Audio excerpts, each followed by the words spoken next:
Welcome back. President Trump's son-in-law, Jared Kushner, has revealed he inadvertently omitted 77 assets from his personal financial disclosure form filed with the Office of Government Ethics. The previously undisclosed assets were revealed in this revised financial disclosure. This came out tonight, Rachel was mentioning at the end of her show, and it was first reported publicly by the Wall Street Journal. Now, in isolation, updating a form like this is not that big a deal. But this is not an isolation, and with Jared Kushner, it is fitting a larger pattern.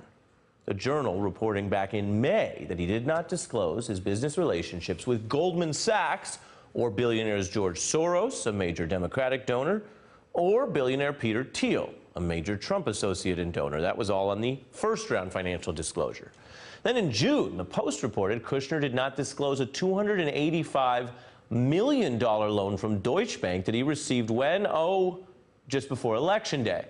And then a report in the New York Times that Kushner supplemented the list of foreign contacts on his security clearance form 3 times, adding a total of 100 more names. I'm not done. This week, NBC News learned that Robert Mueller is gathering the financial records, which we don't know but could include all of these kinds of records, and the business dealings of people close to the Trump campaign. Bloomberg reports Mueller's looking into the business dealings of Trump himself, something that Trump basically says this week he believes would cross a red line. Mueller was looking at your finances, your family's finances, unrelated to Russia. Is that a red line? Would that be a breach of what his actual... I would say yes. Yeah, I would say yes. Joining me now is David K. Johnson, Pulitzer Prize-winning journalist who founded DCReport.org, which is a nonprofit news organization focused on the Trump administration. He also wrote the book, The Making of Donald Trump. I'm also joined by Joyce Vance, a former U.S. attorney for the Northern District of Alabama. As a prosecutor, she has dealt with many evidentiary requests. Starting with you, David K. Johnson, on Kushner, and then wherever else you want to go, your view of whether this is a significant or in any way concerning update. Well, pattern is exactly the right word. You know, if you have very large, complicated finances and you forgot that next door to an apartment building you own, you bought a house so you wouldn't get complaints from the owner there anymore, so, okay, fine, we understand that. Or a brokerage account you forgot you had somewhere. This is way, way too much. And it is, again and again, it's meetings, it's money. This is clearly indicative of bad behavior. Joyce, how do prosecutors look over these kind of records, and why is it important to an investigation? Well, these patterns that we're seeing in this cumulative failure to disclose piece after piece of information will start to give prosecutors some sense of whether witnesses and other people that they're looking at in this investigation are being truthful with them. And so when you see one small mistake or even a few small mistakes in the middle of a large portfolio, that's not as troubling as this ongoing pattern that I think will be very illustrative of the type of information Mueller's looking to extract from financial records. When you do an investigation, you have sometimes what's considered contraband, something that's automatically bad if somebody's got it. And then you have other evidence that could be good or bad depending on what happens. Consider what Don Trump Jr. said publicly way back in 2008, a different context, or maybe he wished he wouldn't have said it. Quote, Russians make up a pretty disproportionate cross-section of a lot of our assets. We see a lot of money pouring in from Russia. But Joyce, the special counsel is not going to treat just those assets as automatically bad or potentially criminal, right? It has to be finding those records plus what else?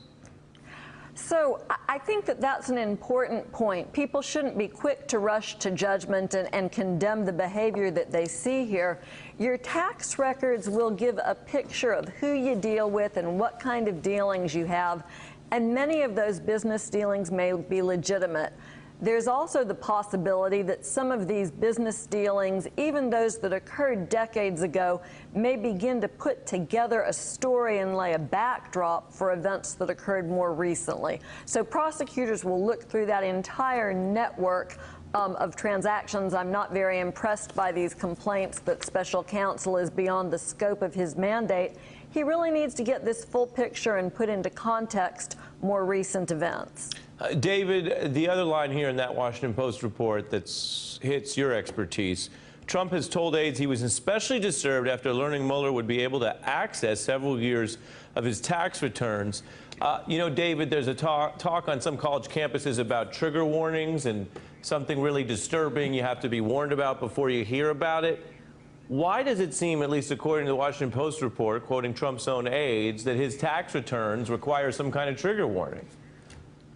Well, this is because Donald's real vulnerability has always been his financial transactions, whether there's money laundering involved, whether he's been compromised, whether he was overpaid for properties when he was in trouble as part of an effort by the Russians to make sure he would be their friend.